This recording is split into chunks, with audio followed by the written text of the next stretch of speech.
Voting in progress. Commissioner Brochus, Here. Commissioner Johnson, Here.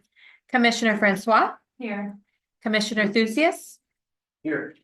Trustee Brenner, Here. Trustee Kettlebeater, Here. and President Langfeld. Yes, please stand for pledge of allegiance. Pledge allegiance to the flag of the United States of America and to the republic for which it stands, one nation, under God, indivisible, with liberty and justice for all.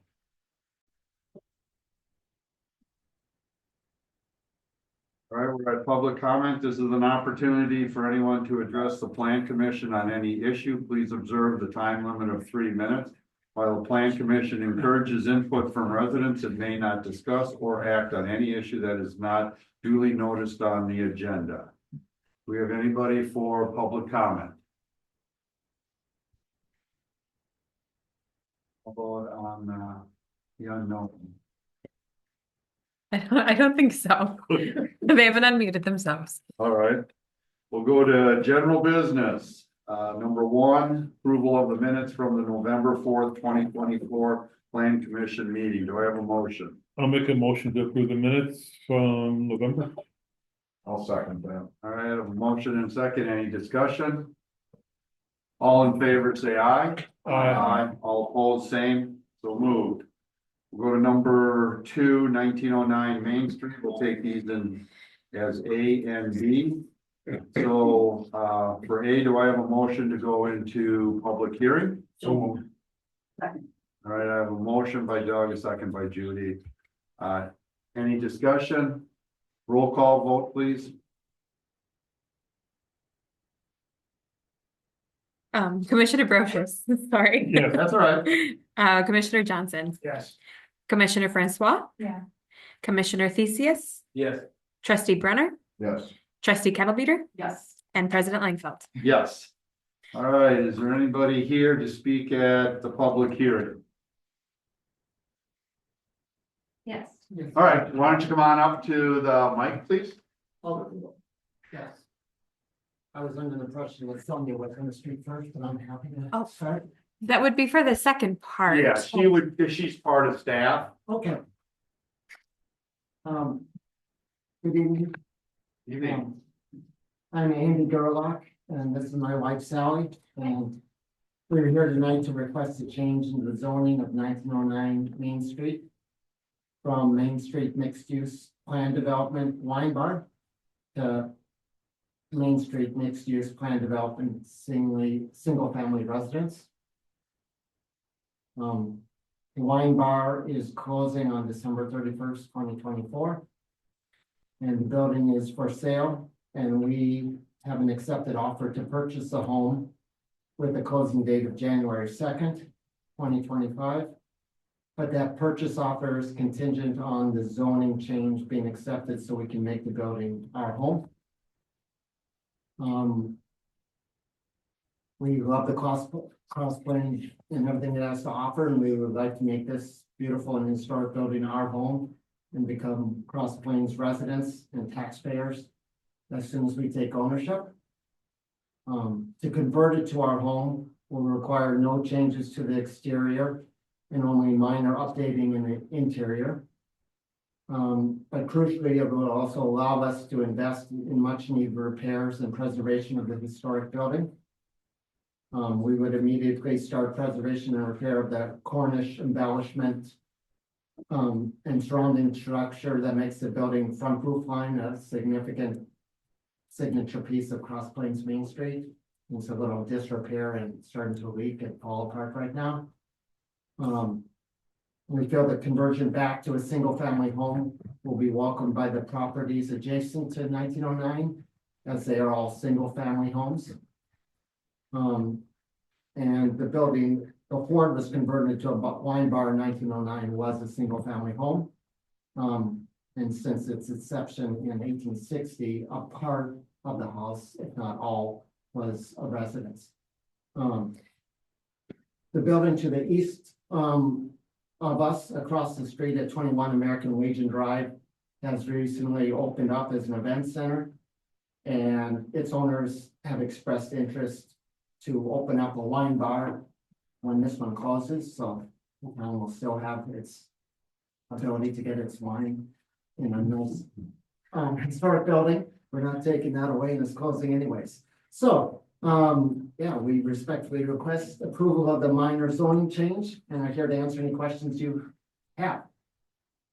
Anybody have any question? No, thank you. No? I guess I just, well, I don't know if I can ask if the intention is to turn it into a short-term rental. No.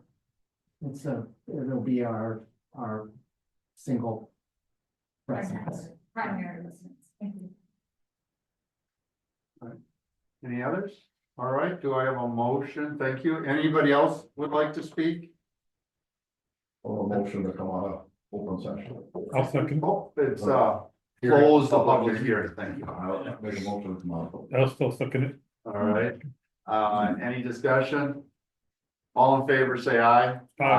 All opposed, same. All right, so we are in B, discussion and possible action regarding a general development plan and specific implementation plan approval for single family.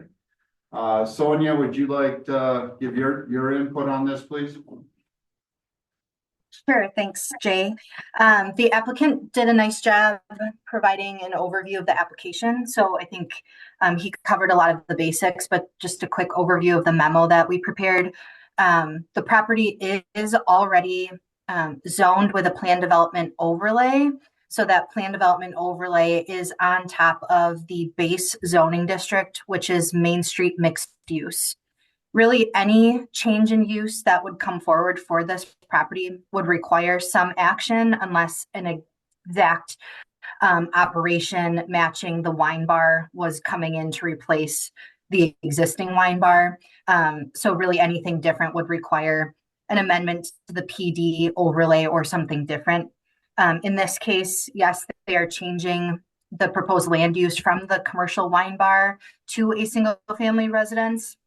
And that single family residential land use is allowed in the Main Street mixed use zoning district as a conditional use. They could have potentially just removed the PD overlay and used the conditional use permit process to allow the single family. However, the zoning code is very specific that in order to have the single family land use, it needs a minimum lot size of 7,200 square feet. In this case, they are about 1,000 square feet under that at 6,200 square feet. It's an existing lot. They're not proposing any changes to the exterior of the building besides restoration. All of these setbacks will remain the same. So that is the primary reason why they are continuing with a plan development overlay on this property, is to allow continuance of that minimum lot size. The other thing just worth noting is that procedurally, they're asking to combine the GDP and the SIP stage into one. Those are both steps in this multi-step plan development overlay zoning process. And with a larger project, we'll usually see the general development plan first, followed up by the specifics of the SIP. But because they aren't really changing anything architecturally, lighting, landscaping, they've asked to combine those two steps in one, and also would allow them to stay on their schedule with closing. And again, kind of the justification presented by the applicant, just to reiterate, is to allow for this building to be occupied following the closure of the wine bar and to preserve the historic nature of the building itself. So the recommendation in the staff report is for approval with no conditions listed. Anybody have any questions for Sonia? All right, open up discussion. Seth? I don't know this question for Sonia, or when we vote on this, do we have to vote on GDP and SIP separately still? Like do them both individually, or can we vote as one thing? It's just kind of a procedural question. Depends on how the motion. I guess I don't really know the answer. Sonia, should we cover these individually, or can we do them both at the same time? You can do either or, as long as the motion, if you don't have any conditions, for example, you could make one motion to approve the GDP and the SIP. I think that would be fine. You could also consider them separately, but I wrote it up as a combination. I'll make that motion if that's all right. Go ahead, make a motion. I would make a motion to approve the plan, the GDP and the SIP as presented, and welcome to the village, and thank you very much. I'll second. All right, I have a motion and second. Any discussion? All in favor, say aye. Aye. Opposed, same, so moved. We'll move it to the board for the end of the month, or no, the 9th, actually. Next week, a week from tonight. Yeah, a week from tonight. Fast tracking. Yeah, I forgot we moved the board meeting, so, Mhm. Thank you very much. yeah, Thank thank you. Thank you. Thank you. All right, number 3, lot 56 Creek Crossing at St. Francis LLC. Do I have a motion to go into a public hearing? I'll make a motion to go into public hearing. Second.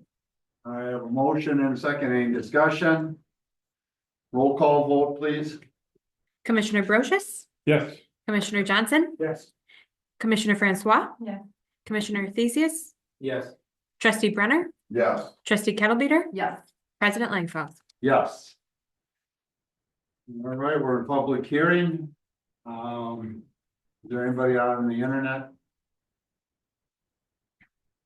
They're not coming off of mute, so. Okay. So we'll let you guys speak. Do you want it here? Might as well. Sure. I'm Ron Kloss with VOCP. We are doing the engineering and land surveying for this project. And I'm Jeff Lee, representing the owners of the lot 56. you have Sonia's memo with you, and she can go through that when the time comes.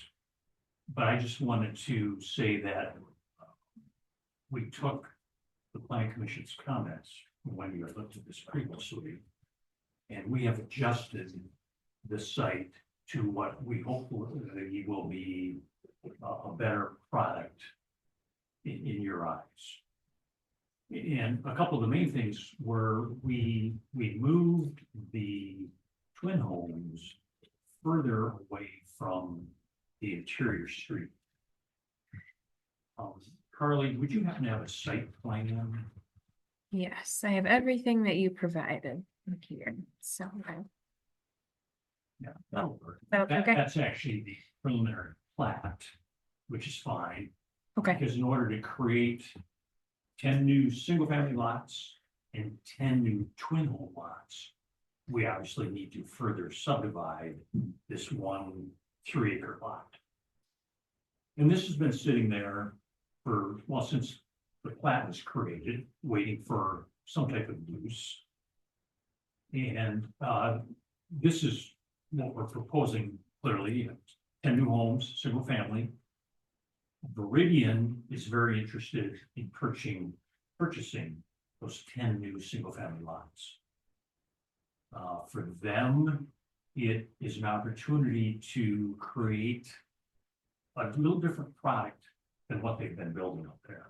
Smaller house, smaller lot, lower price point. And they have reviewed this plat and site plan, location of the twin homes, and they have no issues. So they're fully on board with what we're proposing here.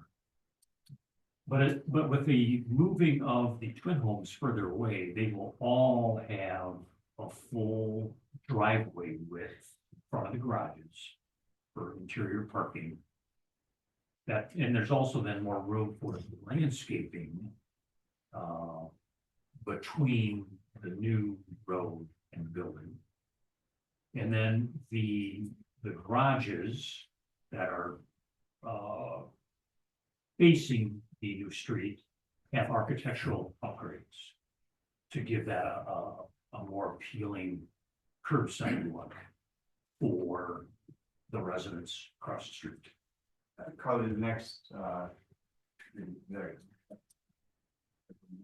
This Yeah, this exhibit shows building envelopes.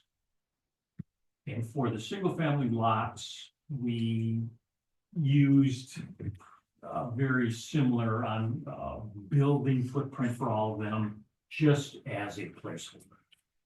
Viridian hasn't really decided on a final house design. That may depend somewhat on the buyer, but it was to illustrate that what kind of house could go on there with a 2-car garage and a full driveway for all of those. Now, the twin homes, that is the footprint, because that will be similar to what's already built just to the east on Angeles. Architecturally, it'll be a little different, but same footprint. So, from experience, Sprinkman knows that works. And the twin homes, the front of those are facing south. They will all have sidewalks connected to a main sidewalk to get out to the public street. And then there'll be a nice green space between those and Angeles. On the, so it's a public one-way road. And we had feedback at the last meeting, and if you look closely, you'll see that we have added a traditional sidewalk on the north side of that road. Yeah, we've had a couple of conversations with Jerry Gray about that public street. And we're gonna do a curb on each side and then a sidewalk on the north side adjacent to the curb. Gives us a total hard surface of 20 feet, which is what fire and EMS wanted. So they're okay with this too.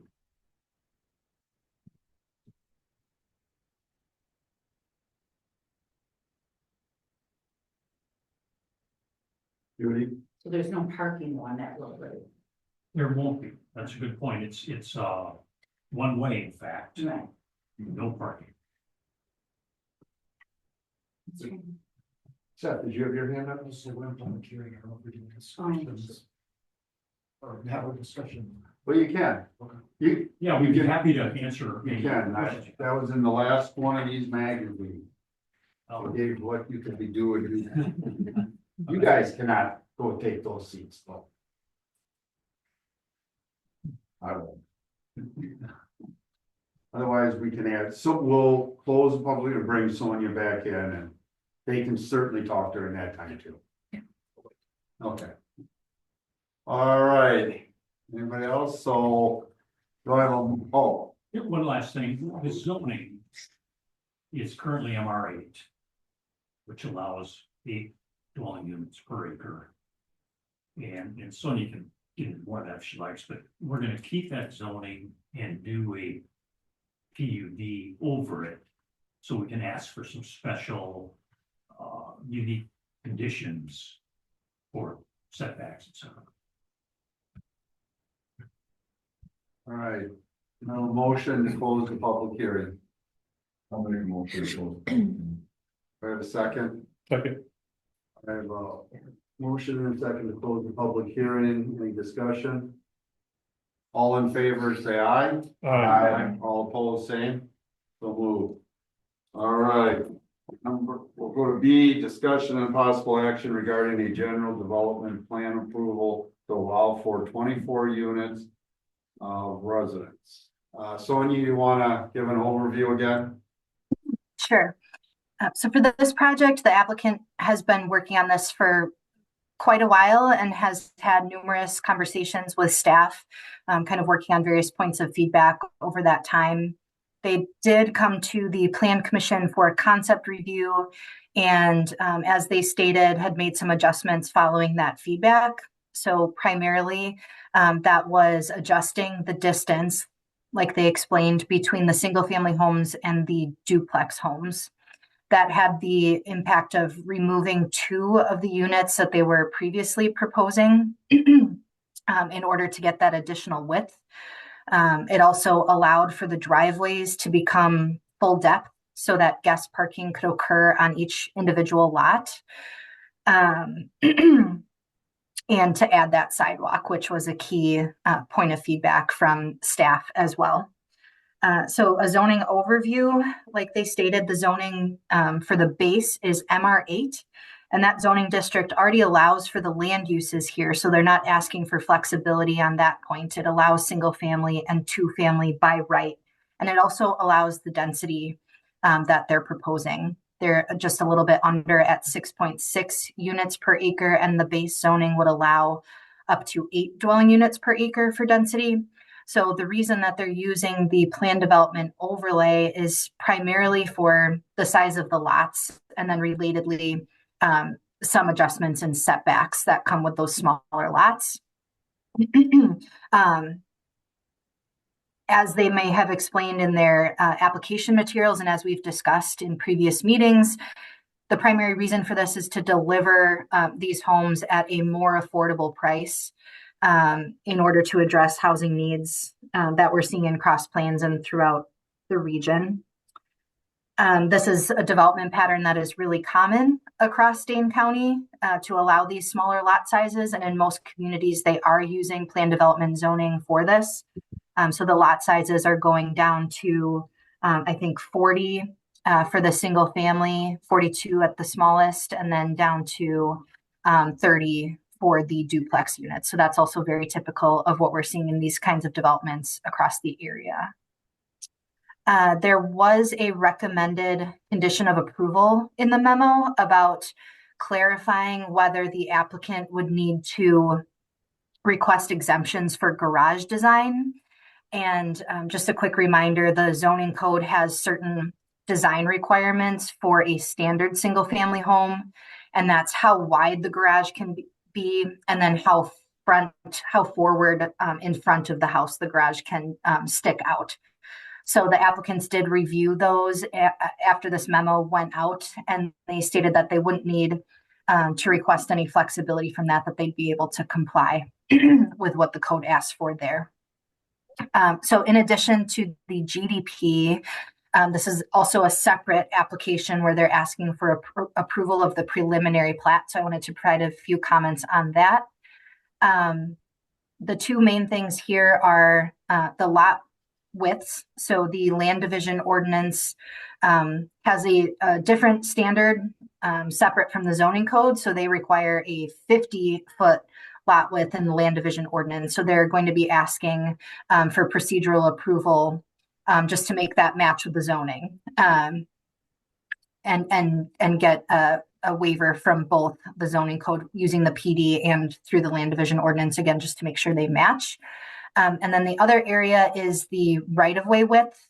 So a typical local road is 66 feet wide for the total right-of-way. And then the actual width of pavement is 28 feet. In this case, they're proposing 30 feet total with 16 feet of pavement for the road. They stated that through using the mountable curb and gutter and the adjacent pavement, they're able to meet that 20-foot minimum requirement for a fire lane. And this has been reviewed multiple times by the fire chief and by public works staff, and they're comfortable with what's proposed there as well. The land division code does specifically say that if it is not that typical 66-foot width, that the plan commission can specify a narrower width. This is also very common in these types of developments with the minimum lot size and slightly narrower roads. So those are the preliminary plat comments. So overall, the recommendation would be one motion on the plan development for approval of the GDP. And condition number 1 that's written in the memo could be removed. So they've addressed that. And then an SIP would need to be submitted following this to finish the process. And then a separate motion would be made for approval of the preliminary plat. And that condition there just notes that they should complete that formal process to get that narrower lot width before submittal of the final plat. All right, so I just want to make sure I understand what we're looking for. So we would just have a motion to approve the general development plan is one, and then on C is to approve the preliminary plat with the condition of an SIP being completed, right? Yes. Okay. All right, does anybody have any questions for Sonia? Seth? Talk about the waiver for the garage doors and the offset. you know specifically which, things like, it looks like, single family homes, the garage might actually be set back behind the front facade of the house. Is it from the duplexes, from the garages that face the street, that setback, I guess, I think I know what you're talking about, where, you know, we had a maximum setback or offset between the front of the garage and the house isn't hidden behind the garage.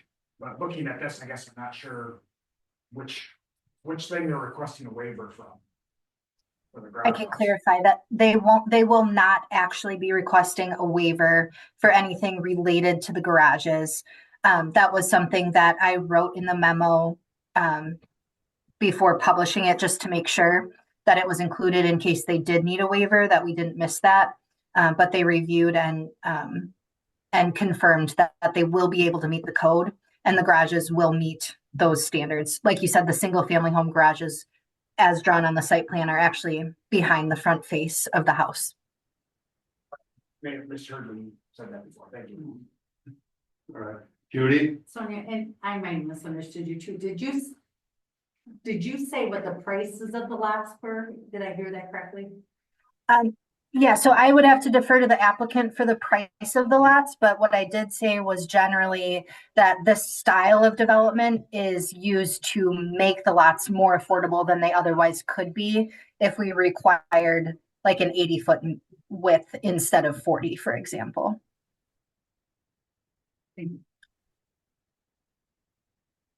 All right, I have Bill and then Kevin. So Sonia, can you do me a favor? Can you clarify the MR8 zone? Because MR8 zone is 8 units per acre and we're at 6.6. They're requesting 6.6 units per acre. Is that? So is the MR8 up to? And so so 6.6 is well within the MR8 zone. That's right. They're complying with that piece and they don't need flexibility. They could go up to 8 if they wanted by right. Okay, so this is just being able to put more buildings on an acre of land. No, this would allow 8 units per acre. They're only Oh, putting for 6 point 6.6. something, so they're below Got it. what would be the maximum. Okay, got it. All right, that's all I got for right now. If I have one for later, so I'll let Kevin go. This property, did they have to do an infiltration study on water for this area as part of this project? I read the stormwater part, but it wasn't, it was just, they talked about outlet 1 and outlet 2. So if so, I assume they met those requirements? And then secondly, why is outlet, remind me why outlet 2, maybe for them, outlet 2 is going to be a private and outlet 1 will be a public? I'll provide a couple of introductory comments and then probably defer to Ron Klaas for an explanation of how they're going to comply with stormwater. So yes, they will have to comply with stormwater requirements, and this has gone through initial review with no red flags raised. But that's a detail that would typically be 100% confirmed at the SIP stage to ensure the final details of everything for stormwater will be met. And then yes, there are 2 outlots shown on the preliminary plat. And the first one is for that private open space. So they're not dedicating that to the public and instead will have that be part of the maintenance of this development. So be privately maintained and owned, but be available for access for these residents for outdoor open space. I think the outlot is typically preferred to be, outlet 2 is typically preferred to be dedicated to the public for long-term maintenance agreements regarding stormwater facilities, and that is where they're proposing to handle stormwater for this development. You want to add anything, Ron? We have done a preliminary stormwater study. And we knew all along that this lot would have to provide a little more infiltration. The peak demand was always covered in the bigger basins to the south. But infiltration wise, this needed to add a little bit. We found that it's like a 400 square foot bio, that is all. It was pretty small. But are set aside outline two in which to accomplish that. And because it's multiple ownerships draining to it and a public street, we're proposing that the village one. So that, I guess just the outlet one versus outlet two. I think I'm looking at this from a public use standpoint and from a sort of, you know, defensive boundary, if you will, standpoint. What's gonna look like, what is it gonna, how is the difference going to be made public or made known to the public that stay off this, don't stay off that? Because I mean, people use open space for, I mean, if it's dry, they'll be, you know, throwing frisbees in there and whatever, hitting golf balls. So how do you, you know, how does it? Yeah, really good question. And we had talked to staff and specifically Mike about whether the village should own that as well. And the village, because of its size, didn't really want that. Yeah. And so we're willing to maintain it privately. Truth be told, I think the neighborhood will use it, and I believe that's going to be just fine with the owners. I don't know, Jeff, you know. There'll be an association, that's responsible for maintaining that. And, you know, if the association decides to put private, you know, land signs up, I suppose they can, but initially that's not the intent. And just, as you mentioned, the association, will the association live beyond the development of the final building? Oh, yes. Yeah. In a perpetuity to maintain the Common space. common space. Okay, thank you. Hey, Judy? So you have, is not considered a condo, but you're gonna have association fees with us? Yes, Okay, but not a condo. not a common. And what do you think the prices will sell for the lots, So, Breeden will sell a house and lot package, so it'll be, house and lot. As they've done on all the other lots. And for these townhouses, like the other ones you still own, but these you're not, you're parceling? These will be, rentals. Rentals also like that. And that's- All right, Sarah? So you're applying an association fee to renters and assuming that that's just in perpetuity, going to just be a good thing for Crosspoints. And people are gonna be cool with that. No, the association fee will be, paid by the owner. So the owner of the rental properties will pay the association fee. And the individual owners of the single family lots will be responsible for a small fee for the maintenance of that common space. Bill? And all we're talking about is mowing grass. Yeah, that's the extent of the. Yeah, a little sidewalk. Well, the sidewalk will be the responsibility of the apartment, the rental property.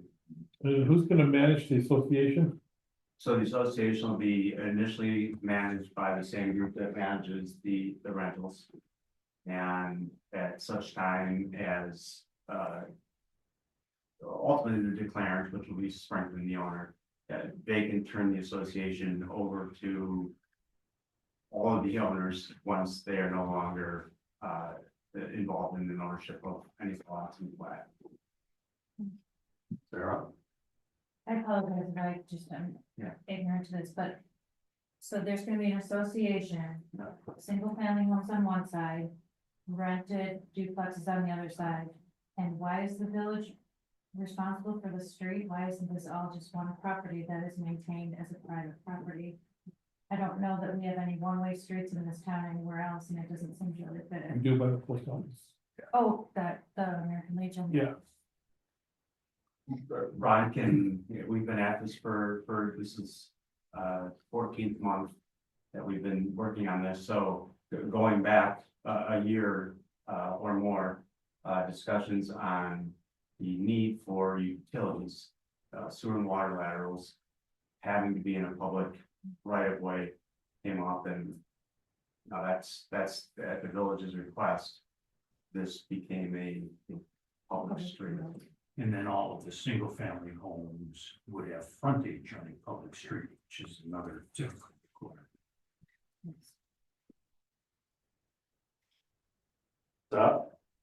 There's a note about, no, since there's no commercial lighting, there's no lighting plan required, but.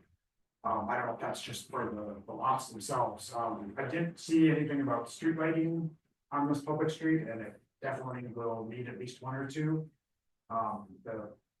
There's a current street light on Angeles Way directly across from the west end of the streets, but then the one on the east side closest to it is like 100 feet down from where that side of the road would come out.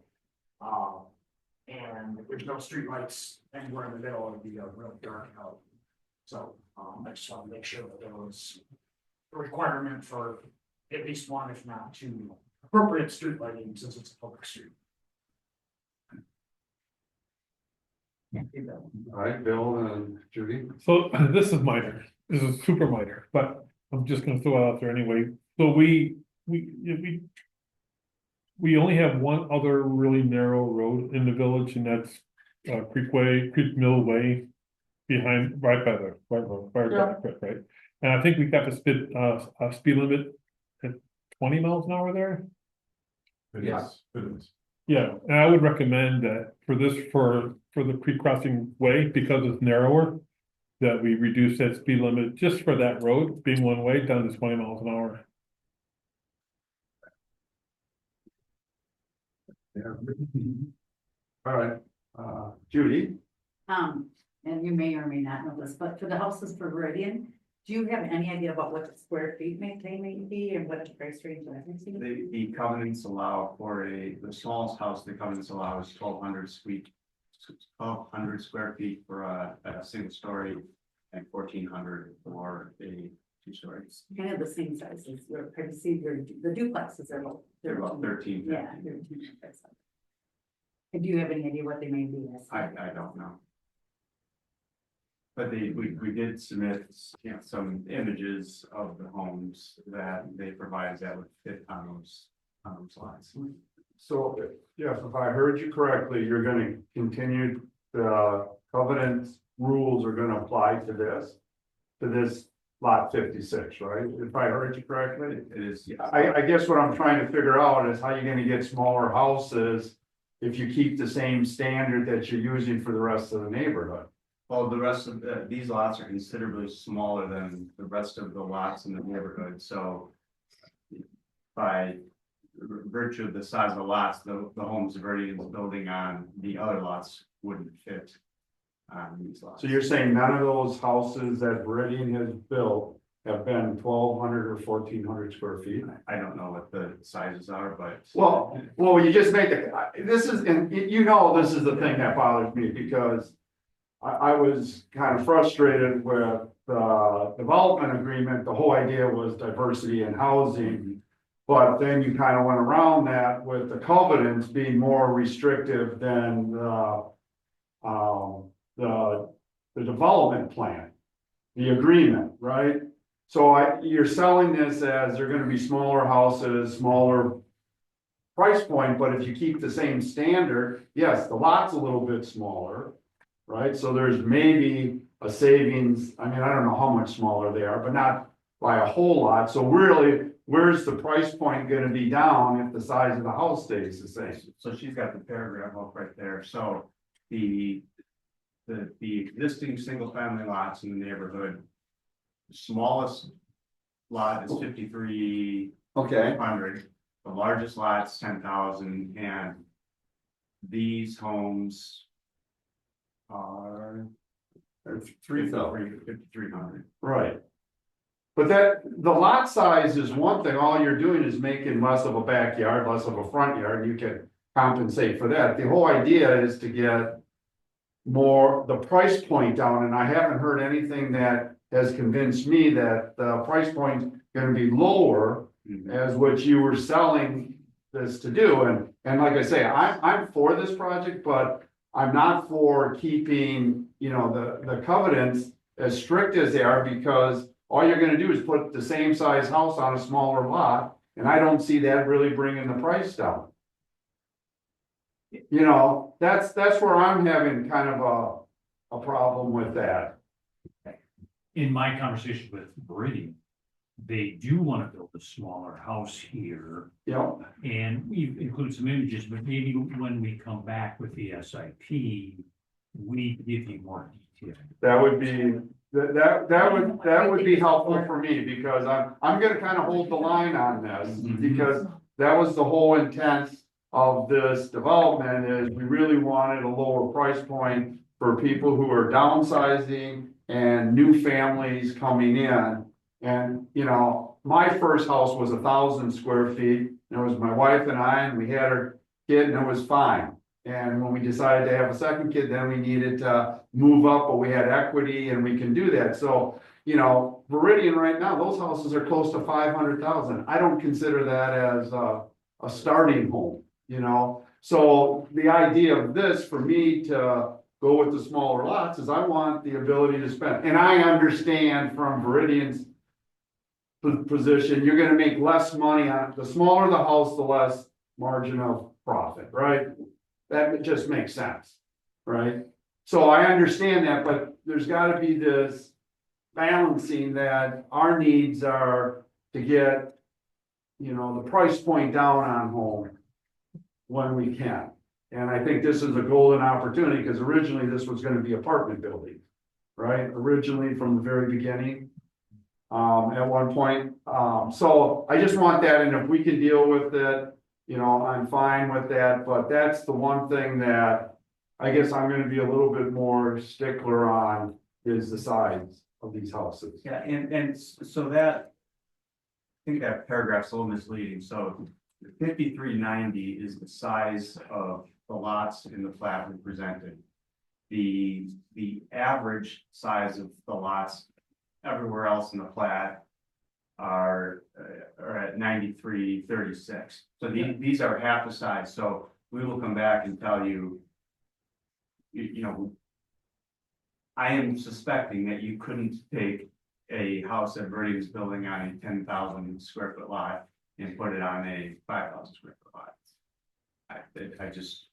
I don't, I'm not a builder, No, so I don't and I know, don't- you know, and I'm not gonna speculate. I can have an expert come in and show me a plan Yes. and how it would look. That would be fantastic. But I'm just letting you know that, you know, the idea for me to support this is to get the price point down, so more people have the opportunity to purchase a home and start building wealth and equity. Yeah. That's kind of where I'm coming from. So I have Bill. So we're talking nine single family units. Have 10. you, There's 10. or 10, sorry. Yeah, that's right. Have you thought about having individual contractors build that instead of Meridian? Meridian has the lots under contract, so they're being sold to Meridian. Oh, they are. Okay. And just to answer, the lots on that side, plus 56, they were on the open market since they put the infrastructure in. There hasn't been, I think one has only been purchased, so Meridian has bought the other one, so. Okay. We did at least keep half of that open for, you know, private contract, you know, individual, because I'm with you on that. Right. With all the people in the trades. Seth? So Jay, just think on your point there, so the building envelope with the setbacks they're requesting.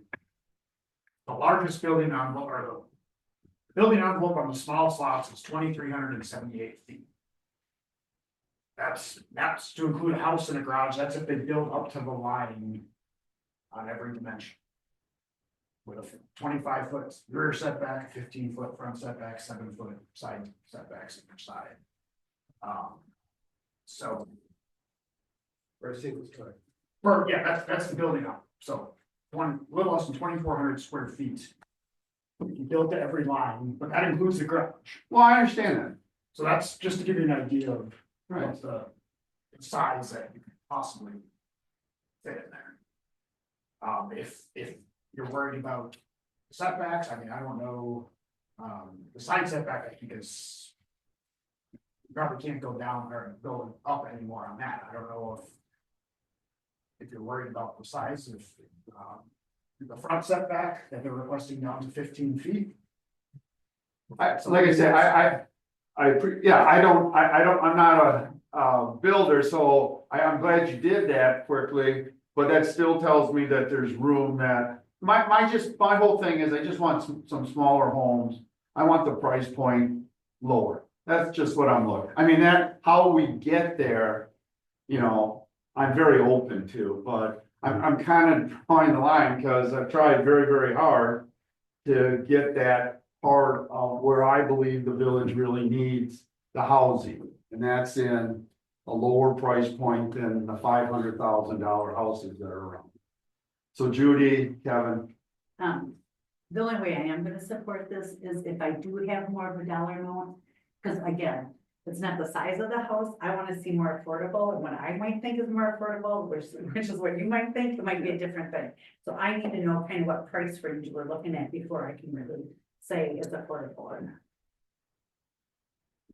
I'm with you both, but I think, I would ask Sonia, our consultant, to try to help us figure out how we can determine that.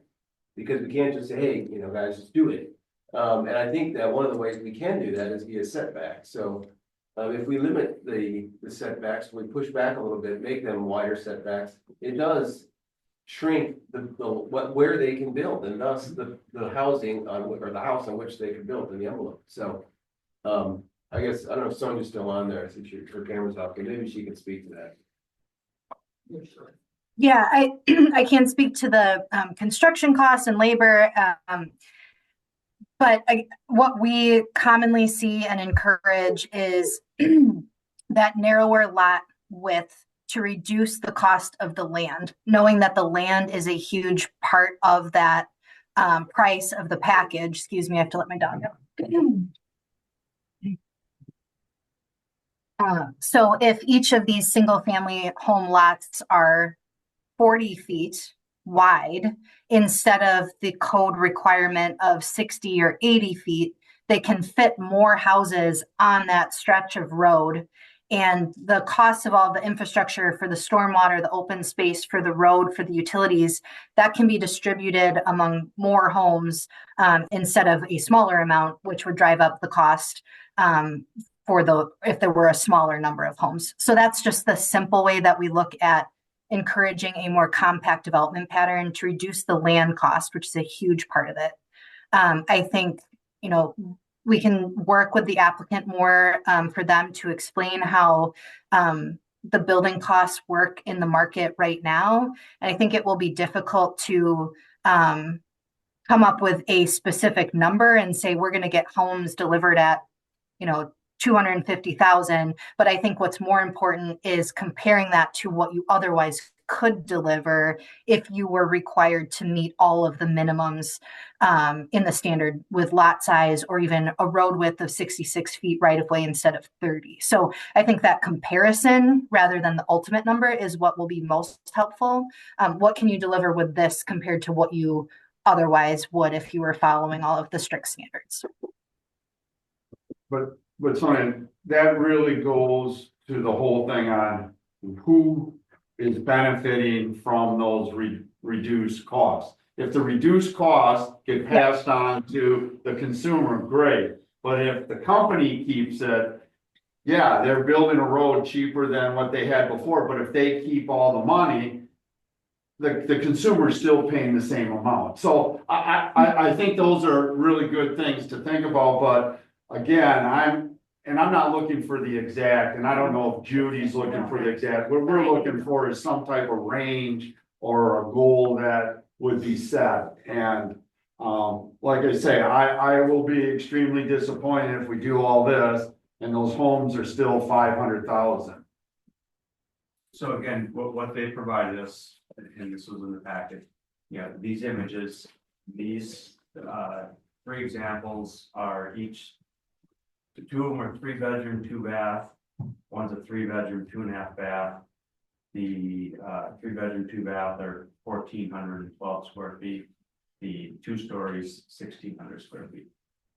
So that's what they've, those are the homes that they indicated would fit on these lots. Right. And that's not what they're targeting. So we can have, when the when we come in with the SIP, we can invite them in to talk about the lot structure and their plans for the lots. Sarah and then Kelly. I just think this is it's a big deal for the village and obviously a big deal for the developers, so. Rather than, I don't know why we don't have Viridian here answering our questions before we make any decisions. Since so many questions seem to, we've been in this, as a village, we've been in this situation before with Viridian. So what does it hurt to have them answer our questions before making a decision? If they seem to have so many of the answers. That's just. And what we're proposing is that, when we come in with the SIP, Yeah. you would have all of this. That would be the appropriate time to do that. If. But that would mean we'd approve something in order for that to happen. Well, for them to move forward, for them to spend money on doing this, they're gonna wanna know. They already bought the land, they have want an to do option something on with it, then come and talk to us about it. A purchase agreement subject to zoning. Yeah. Okay. Kevin? First of all, I appreciate what Sonia just said too, the relative comparison I think is important, for us. I would caution against actually getting those numbers. We've got those numbers before, over at Bear Park, that subdivision, and we got the numbers here. And both times those numbers changed, we're wrong, and I'm not saying it was nefarious, or they're trying to trick us. It just changes over time, and so I remember we looked over there, we thought, oh, the houses were gonna come in at like, what, 290? And they were 400 starting. Well, it took time to get there, so we had egg on our face for approving it, and the village looked at us saying, we made the mistake. Mistake was not made there per se. It was made by talking numbers at all, so I'm cautioning against bringing specific numbers in for this. And the numbers, I wanna make sure, one, I'm not gonna let the covenants rule this, all right? I mean, there's gotta be some modification there, all right? I'm just, again, I feel like Kevin on this one, that was one way around it because we wanted smaller houses. And I think in the agreement, the square footage is smaller than what the covenants say. And that was how, I thought we were looking at 1,000 or something like that. But anyways, it really doesn't matter. That's water under the dam, but it's lessons learned. And I think, I'm hoping you're taking from this group is it's real critical that we get price point down. All right, and I don't want the same size house that they're putting on Conrad on this street when there's a lot smaller lot. Right, I mean. So really what you're looking for is a max home size, square footage. Yeah, I guess. Well, I'd be in favor of the single family square footage going down appropriately. Right, So it's 1,200 and 1,400, I'd rather see 1,000 and 1,200 right, for these smaller lots, because then if the square footage is less, the house will be less, some of the price houses. So I don't understand why, when the lot is that much smaller, why we have to follow the 1,214, what is what I'm saying. I'm saying on these 10 lots, I'd like to do 1,000 and 1,200. but I have Bill and then Kevin. So right now, we're looking at a 15-foot setback from the edge of the sidewalk to the front of the house, right? Yes, All right, and that's not within MR8, is that special, that's outside of MR8. Yeah, that'll be what will be part of this SIP. Right, They're looking, we haven't decided if it's a waiver or changing, but then we're gonna talk about that Wednesday, I think. right, Right, that's on the agenda for Wednesday, making a call. okay, There's so. two avenues to get there. Right, but so if we don't allow the 15-foot change. And we keep that at a 25-foot change, that's gonna automatically reduce the footprint of that home. Correct? I would think. I don't know, they just I maybe have appreciate less the of a math. backyard, I don't know. I'm not, that's outside of my, So then you just push it back. what we have to do. So the neighborhood has covenants that were approved by the village board and. Let's go back, let's pull the records, I have the same recollection you do about 12 or about 1,000, but I believe that it was the village board that pushed us to 1,200 as a minimum. The covenants are written in accordance with what we agreed to. And I think it was not at the developer's determination to change the covenants. But so now we've got 45, 50, houses out here, and all those people are subject to the covenants, and you would have to do what you're asking, to change the covenants would require. No, I'm not gonna change it, I'm gonna have it not apply to lot 56. That's changing the covenants, because lot 56 is subject to the covenants. So the covenants cover the entire plat, of which lot 56. Right, well, maybe there's a way. You know where I'm coming from, and I, like I say, I'm gonna do whatever I can, and maybe it is not giving the setbacks or whatever. I don't know what the solution is right now. Kevin? Yeah, memory was similar on that approval of the covenants at 1,200, but at the time, the development actually allowed for a lot more than, was more than it. The minimum was more than, we brought the minimums down.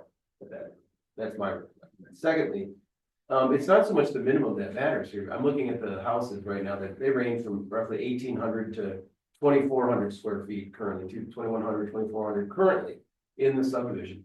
It comes down to the maximum size, and I don't think the covenants, I don't think say anything about max size.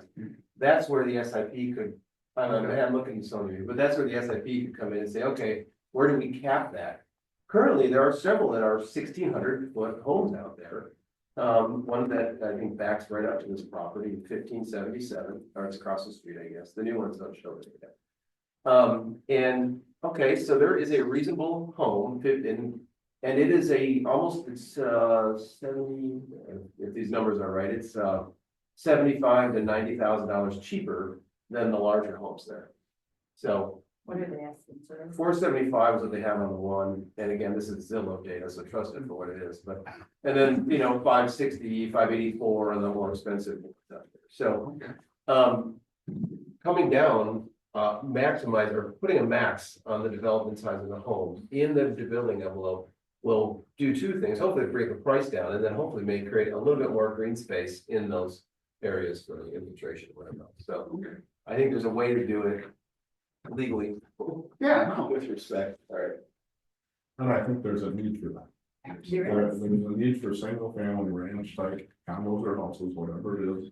As you get older, your little house gets smaller.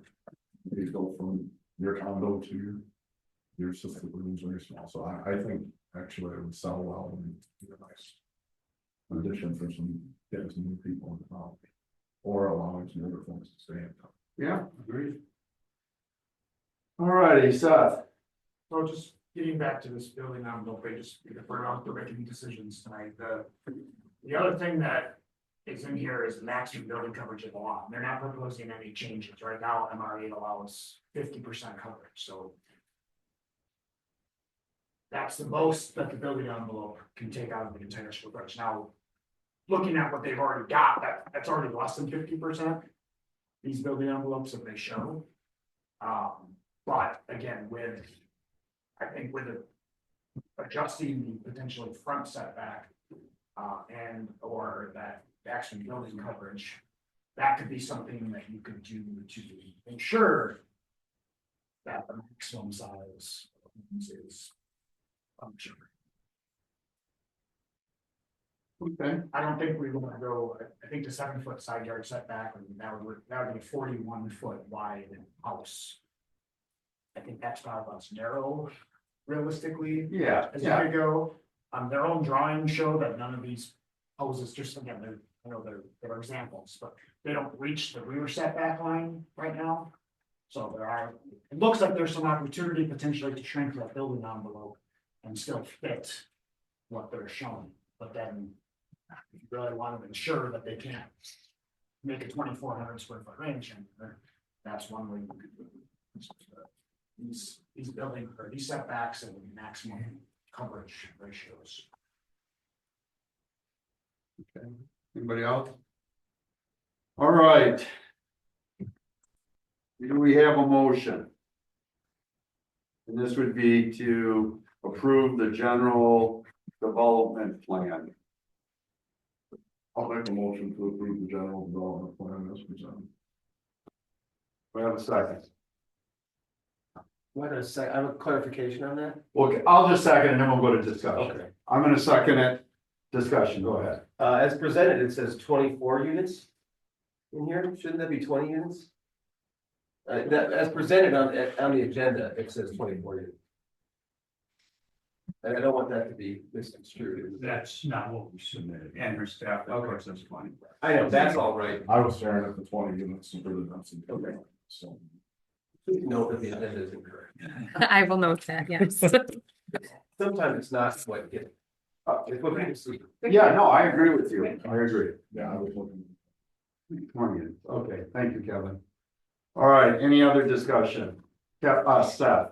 So if we approve the GDP but we wanna suggest changes to the setbacks, et cetera, can that be done at the SIP stage? I believe so. Sonia, can you answer that? I would have to review the code to have a really accurate technical answer, but generally how I approach it is if it is a minor change that's consistent with the intent, that we can do it at the SIP. If this is something substantial, like adding additional lots, something like that, we would go back to the GDP stage, but minor adjustments, I think we can handle at the SIP.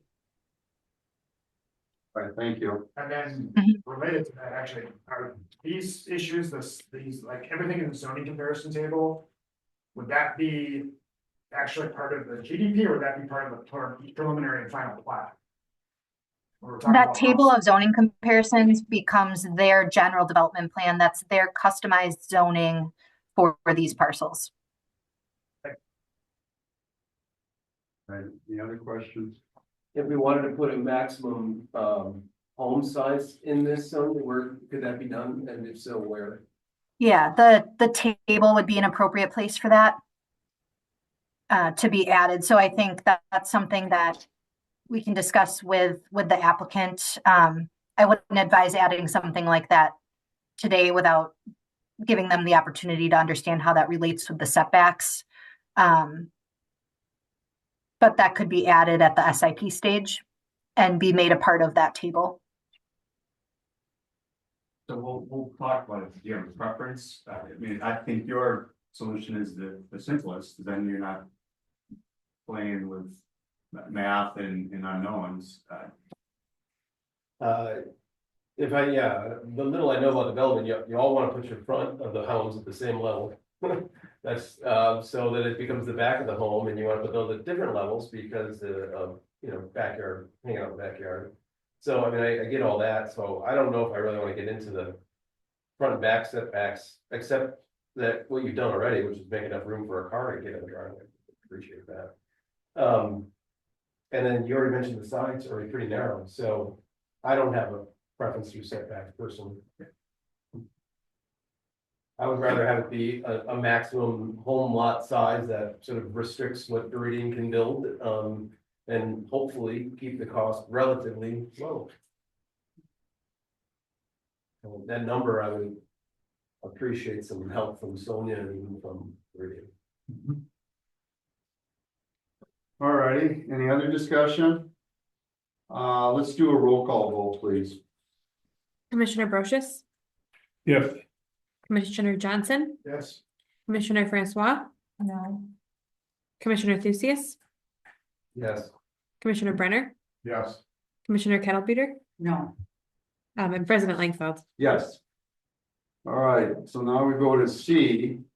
This would be approving the preliminary plat with the condition of the approval of an SIP.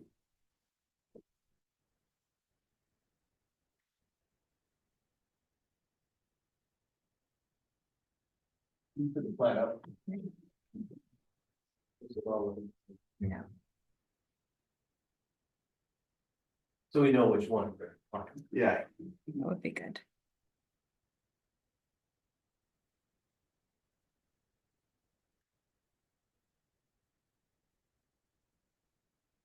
Before we get into a motion, I just want to ask a question. Sure, go ahead.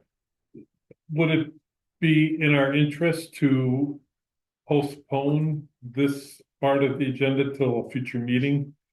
So we can have Verdi in here while we're talking about the SAP? This isn't the SAP. Yeah, this is the Yeah, we're not plat. doing the SB, we're requiring one. This requires one. This is saying that we're approving the preliminary plat with condition that they supply an SIP. Oh, okay, Which is final plat part. of the Yeah. SIP. Yeah, okay. all right, Kevin, go I ahead. just one more question. Obviously, you talked to the fire department and Jerry about the tight curve in that road. Yeah. I keep looking at it, thinking it just looks really sharp, but it's one way and you've got enough room to get a moving truck through there and a fire engine. and all that. Oh, yeah, it's a 100-foot radius. Yeah, it just, but Looks so tight. all right. Yeah, no, they, like I say, that has been covered in a number of staff meetings. All right, do I have a motion? I'll make a motion to approve the preliminary plan. Recommend approval of the preliminary plan. I'll second that. Well, okay, we need the condition of the SIP on that motion. I'll make a motion to recommend approval of the preliminary plan with the condition of approval of the SAP. Second. All right. I have a motion and a second discussion. All right, let's do a roll call vote again, please. Commissioner Brochus, No, Commissioner Johnson, Yes. Commissioner Francois, Commissioner Thusius, Yes. Trustee Brenner, Yes. Trustee Kettlebeater, Yes. President Langfeld. Yes. All righty, there you have it. Going back to more detail. Yes, Now, we're here. Great. thank you. thanks, guys. All right, number 4, discussion and possible action on Village Comprehensive Plan, Chapter 6. I can bring it on, but that link didn't work. Who had that? Oh, okay. Does everybody else's link work? It's in the. It's a PDF. Yeah, it's in. Yeah. Yeah, first time I Page tried it, 37. it didn't work, but I got it was there today.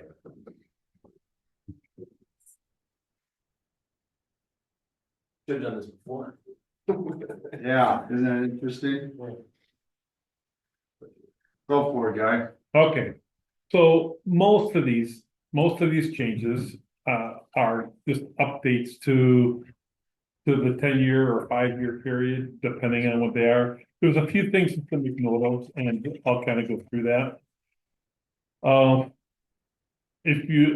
Starting with the first page, you'll see that I just kind of X'd out, or I crossed out the year and I just put an XX and, a note to update the table. And you'll see that kind of throughout the entire document. Right where it says housing structures characteristics at the bottom of page 1. Yep. I did cross out recent multifamily resident developments constructed between 2014 and 2016 will not be reflected in this data. That's just old data. Yeah. So, Right. and then when I made notes on the side, like on the next page, check housing value characteristics. Just when we update this, it just be a quick reference for us to get to there. Let's see what else is of note. There's not a lot of note.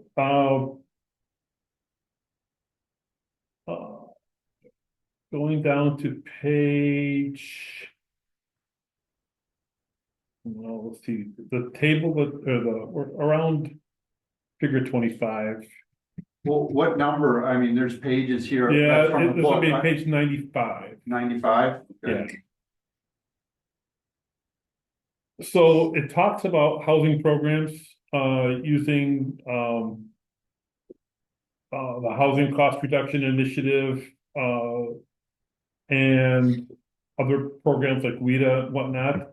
I changed the text out of there because I grabbed it directly from from their website. So like the HCRI Mhm. funds, I took what they had. Assist with purchasing affordable homes and foreclosure prevention. I don't know why that looks like it's highlighted, but that is Just because just, you added a comment, I think. what's that? It's just because you added a comment. that's Oh, not the reason why. sure, yeah, that's it. So I put the link to where I got that information Mhm. from, just so it's there. Let's see. On the next page, housing and neighborhood development goals and objectives and policies. Item number 4, discourage septic-based residential growth within a mile and a half extraterritorial jurisdiction of the village. I just want to see if we're still consistent on doing that. If that's something that we're still gonna be consistent with, are we still gonna? Well, that was clearly in my chapter also. Right, which is why I kind of wanted to point it out here. And item number 10, encourage surrounding towns and villages to provide their fair share of low-income assisted housing units. Are we even doing that? No. So why put it in there? Well, I agree, because not only aren't we encouraging, We we're don't not. have the really doing it. jurisdiction to do that. We're trying. Well, I think with isn't that more for assistant? We used to have some section 8 housing. But that the 30-year expired and it went to market value. I don't think we have any subsidized housing in the village. Is anybody aware of any? Not that I'm aware of. Yeah, I'm not either. So I'm kind of with you on that. If anything, would be the village looking into the opportunities to provide this type of housing. We can change that verbiage Yeah, to say I something to think that that would effect. be a legitimate. Yeah, Yeah, encourage our neighbors. Yeah, and ourselves, well, we need to encourage ourselves. Yeah. yeah, that was how I would change it. Yeah.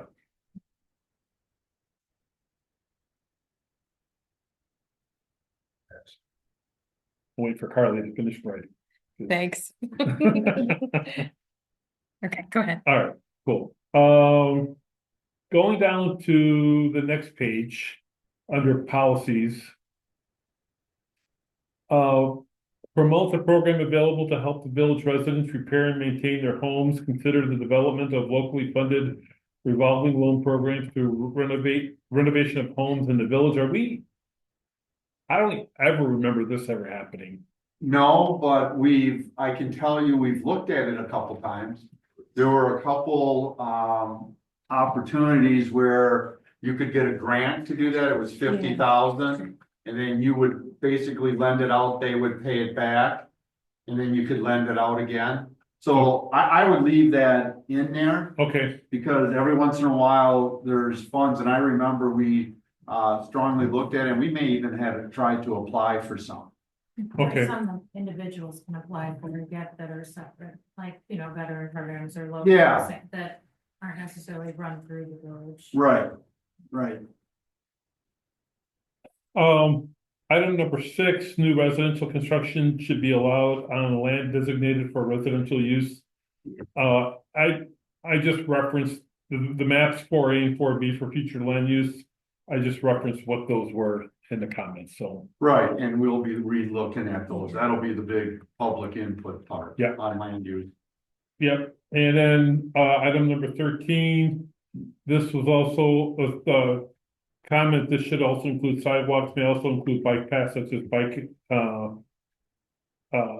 paths exist or are planned for construction on adjoining highway. This is referred to in chapter 4 already in the who had 4? Yeah. Transportation section. Yeah, so Recreation. this has been kind of hit Third time. several times. And we can keep it in there. I just want. I think we should. I think the more places that, wherever it's related, I think it Yeah, should be. I have no problem with it. And we just want to be consistent with each chapter. Right, exactly. Yeah. Which is why I pointed that out. Yeah, no, that's good. Let's see. I ask a question? Yeah. So number 2 on there, about the pace of construction, do we know, like lately, how many units per year we've had come online? I mean, that includes. It's not one unit, so that includes rentals and everything else. I can tell you in 23 we had 33 and up to. When did we talk about the sewer rates? We had 25 for this year. Is that buildings or units? Well, it would be units because it's sewer. How many new customers for sewer? So they would be units. So like on Bourbon, when we just having 7 more units and Those would, the next one over where they're talking about turning the garages into units and stuff. Each one of those units would be yes, that would counted separate. Okay, I'm for the just curious. sewer, for Yeah. sure, because we individually build. Now, I don't know about apartments. Do we build just the apartment and then they spread it out? I don't know how. I'm pretty sure that is the case For apartments? for sewer, yeah, Okay, so then. so it would be different. Get one for the new building, nothing for the older building, because they'll just hook into their own. So we'd have to do a I'm just curious separate how- count. How we've been going. As Yeah, far as and- new units per year. It seems like a reasonable amount. I don't think we've been. So, No, we haven't hit that. Right. so when I read this, and I had the same questions you did stuff, but then I realized this is a 5-year period. You know, and for the longest time, we were in a drought. I Right, mean, where, look, that's why I'm we were way just low. curious. Right. Now you have, I don't know if you still have, 110 units going up over in the north part of town yet, if that's still gonna go, that We subdivision, have to go more than 40 though in 5 years. No, they're saying an average of. Average of 40. 100. Right. Oh, 105 years. so you could do 100 in 1 year and do 6 the next year. It'd still be Right. fine. Mhm. Yeah. Right, but however, The only time we were probably over this a little bit, there was the 2 time, and I'm not sure how they're defining. Resident, but when we put the 2 apartment buildings up, we put up 3 apartment buildings in a In short, 2 years, that was yeah. 114 Unit. units. Yeah. Total with the 3 new ones, right, so maybe that, But at the time, there probably wasn't a lot of like housing. right, so. There was- Single family. I think we'd be really hard pressed I think so. to hit that. But we can bump that if we want to, I mean, I was just curious if we knew where we were, because then that gives us a better idea of like, okay, is that a good pace? Is that too low? Is that too high? We haven't reached this, I mean, I can't think of a time that we reached this, Yeah, it didn't seem like. that's a Because, lot I of mean, houses. that's, like I said, over 200 units, bigger, okay. But I think it's a good point for everybody to look at again. yeah, I think for sure the board should look at that if they're comfortable with that. Yes, maybe just So- make a note on that, to Yeah, see if we can find out where we are. we can definitely do that. And the other place to look is the trash pickup. Those are things, every time there's a new unit, those get added. Right. So that's. but aren't apartments, don't they do their own tax? Yeah, but I'm talking, I'm, this here, I wasn't really sure if they're talking about. They're It says saying residential units, I don't. So I take that to mean. I take that as an apartment too.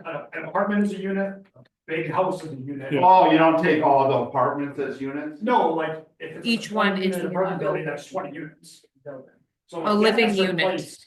One unit, that, Right. so, yeah, every, Yeah, we're, every unit.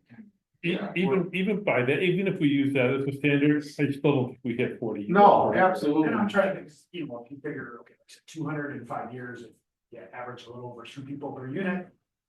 That's 2.3 is what they have for cross Yeah, so plains. like, okay, that's. Well, no, I'm serious, cause I went ahead and do Over the a 5 year, math. so that's 100 people per year. Right, Do we think we've been adding 100 people per year consistently? Population wise? I don't think so. I don't know. So it's probably, I think. What counts as people? Babies? Yeah, the 2.3, yeah, that's, we just did the 2020 census, so. So, no, it seemed like I thought we probably weren't hitting What's that? The Right. census went up, Yeah, it went up, but not, not Are 100. we adding 100 people? not No, a, it's something like 15 or 16. yeah, I don't even know if it would, what did that? Yeah, It's went less from- than 1,000. I, yeah, it went 41 something to 46 something. No, we're at 41 now. We were at, So 36. we were at 30 some. 34, 35, 36. I thought it was 37, 38, but who knows? It should be in one of these chapters. It has a There should be a population. picture there somewhere. Yeah, Fine. somewhere in here there's a, Welcome to Cross Plains. because they have the Population. 2010 census in there, so it's in here. Right. somewhere. I read it. It's Yeah, now the that- predictions were off. It was less than 100 per year. Yeah, way less. Yeah. All right, any other questions about that section or anything prior to, Number 9, do we want to keep that in? unsewered subdivisions with Cross Plains urban service areas shall not be permitted? Oh, interesting. That's a good catch. No, Oh, wait, unsewered, wait, wait. unsewered, no, yeah, we want to keep that in. Yeah. It's the one, what we were having. We don't want any setback. Well, yeah, But this is in our, yeah. Right, in our urban service area, which is pretty much where you're providing the sewer. Right, We don't right. want to have septic. Septic. yeah, makes we sense. definitely want to have septic, that's why I left that, I No, didn't you're touch right. that in there. You know, Different from the water. Well. yeah. Sorry. Yep. And, all right, cool. Anything else?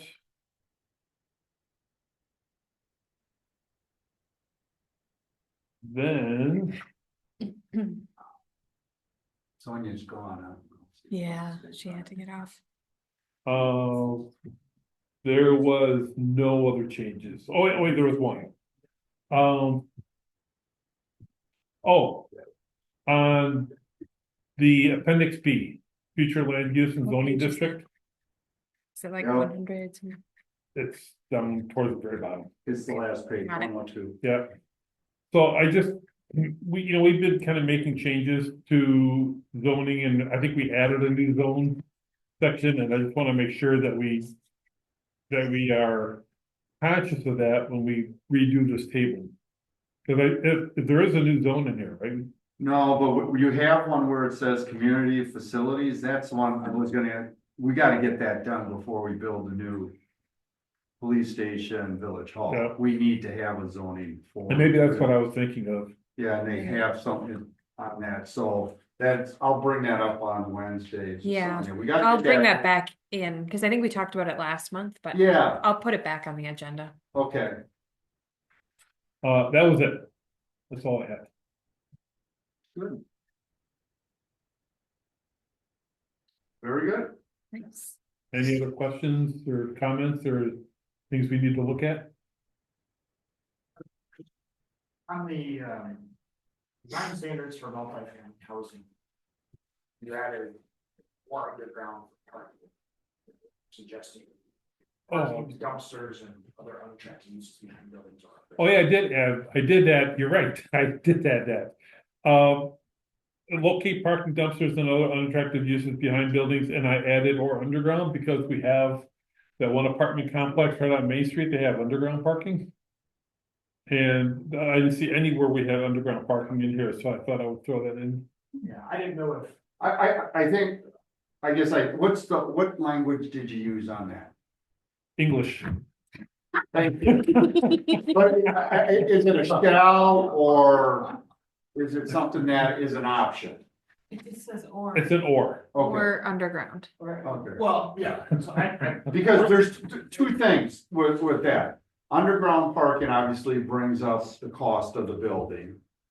But it also, if someone is not have the space for the required amount of parking, they're kind of forced to do underground parking. Right. To get more space. Which is what they had at the apartment. Right, Because that's what, you had the creek there. you're right, right.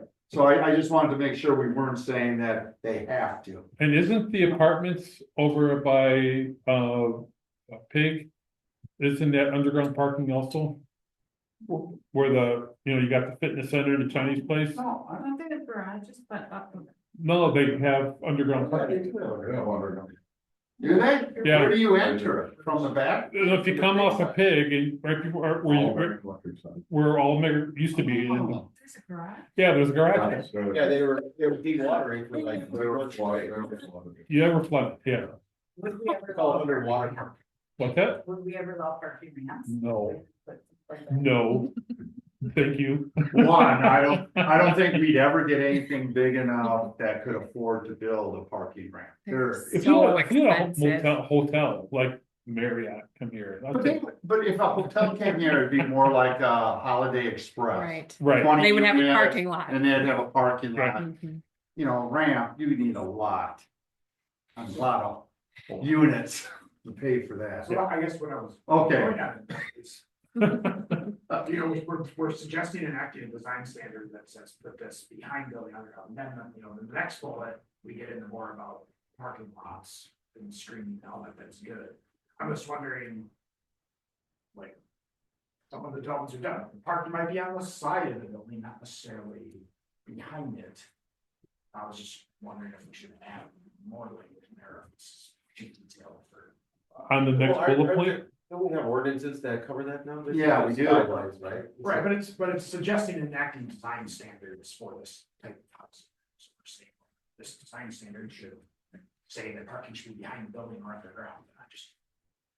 That's what concerns me about. Well, it. I would put it more, cause I hear what he's saying. Yeah. What you wanna do is cover it as much as you can from the view of the street, right? yeah, That's the idea. of that's it. the idea. So it could be the side of it, depending on how it's laid out. That, Right. you know, And the next bullet gets into some of that screening out, breaking out, et cetera, just. Yeah. Because we do have, I mean, you do have commercial property that have parking, like on Bourbon, have parking in front and on the side. And behind, yeah, and we're gonna, our village hall is gonna be the same way. yeah, right, But that's commercial, this is. Right, this is specifically. Yeah, I'm right. thinking of that You're one right. word, you're right. Or, Xander Place. For example. But I think a lot of those, Sides, not. go ahead, Sarah. This is one of the things that really concerns me about the plot that we were just talking about, is if people are gonna invest in buying a single family home, they're gonna step out their front door and all they're gonna see is garages. And that is not a quality, I mean, who wants to invest, that concerns me, because I don't think that's. I think it's a legitimate concern, but I think if someone had an option of being able to own a home instead of paying rent. With looking at garage doors, that may be an option they'd rather do. You know, and that Put would. it that way, but that's not the way I look at it. No, I I know, look at it as but if I'm spending money and investing in something, I want it to be nice. I know, but, and I agree with that, but I think it can still be nice, but I still believe, I mean, people want homes. Yeah, And you don't build wealth by renting. no, I understand So, all of that. Yeah, so, you know, maybe because the view's not very good, you know, what most of us would like. The house might go for a less amount of money, they can be in there for 4 or 5 years, build equity and move up, then the next family comes in. Mhm. You know, Well, here's some, so my daughter lives in, It's a third one. yeah, I hear what you're saying, I mean, but it's not a perfect world, that's the thing, and. my daughter lives just outside Seattle by about 15-20 miles. And they have a house they bought. It's almost the same size footprint, they have maybe 10 feet, 15 feet between the two homes. And they don't have a garage, they have on-street parking. They have a parking lot in back, which they get to use one unit, one car, and then they have the street offset. So you can park on the street. You know, that's an option too, instead of having a garage. Make the street a little bit wider, so you can have on-street parking rather Yeah, than but a you're gonna have garage. to then have some way of getting cars off so they can plow. That's a really good point. But I just look at people, like my son, he lives in Chicago, you know, all you see is buildings out his window. This is exurban, we're not. Yeah, I know. we're not in downtown Chicago or Seattle. Right. We're in a 200-year-old neighborhood, you know, like. Yeah, no, I hear what you're saying, but I guess, I don't know if I wanna be the one to make a value for someone else. Someone might be very extremely happy to have an opportunity to buy that house. We should go back to this. Yeah, we should. So, anything else? Thank you, Bill. Anything else on this chapter? All right, good job, my man. Thank you. All right, do I have a motion for adjournment? Do I have a second? Second that. All in favor, say aye. Aye. All opposed, same. Does our next meeting fall